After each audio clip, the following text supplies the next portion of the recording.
എല്ലാവരും നമ്മളെ ഖബറിൽ കൊണ്ടുവച്ചിട്ട് മടങ്ങും. എല്ലാവരും തിരിഞ്ഞു പോകും, കണ്ണുനീര് തുടച്ചു കളയും. പിന്നെ കരഞ്ഞുകൊള്ളണമെന്നില്ല, പിന്നെ നമ്മളെ ഓർത്തുകൊള്ളണമെന്നില്ല, പിന്നെ നമ്മളെ പറഞ്ഞുകൊള്ളണമെന്നില്ല. നമ്മളെ ഖബറടക്കുന്നതിൽ ഭൂരിപക്ഷം ആളുകളും പിന്നെ ഒരിക്കൽ പോലും നമ്മുടെ ഖബറിൽ വരൂല. അറിയുമോ, നാട്ടിലെത്ര ഖബറുകളാണ് നിങ്ങൾ അടക്കിയത്?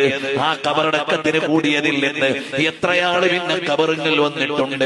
ചെറിയൊരു ശതമാനമല്ലേ പിന്നെ പോകുന്നുള്ളൂ. മക്കള് പോയെങ്കിലായി, വാപ്പ പോയെങ്കിലായി, അടുത്ത കൂട്ടുകാര് പോയെങ്കിലായി. നമ്മളെ ഖബറടക്കാൻ 1000 ആളുണ്ടായി. പിന്നെ ഖബറുകളിലേക്ക് ഒരിക്കലെങ്കിലും വരുന്ന 100 പേരെങ്കിലും ഉണ്ടാകുമോ? ഇല്ലല്ലോ.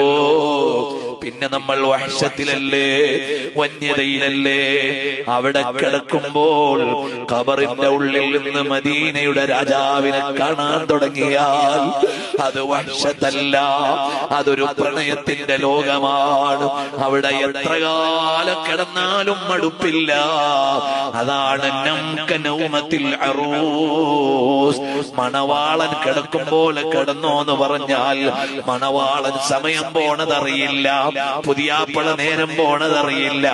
പുതിയ പെണ്ണിനെ സന്തോഷിപ്പിച്ചുകൊണ്ടിരിക്കുമ്പോൾ സമയം പോണതറിയില്ല.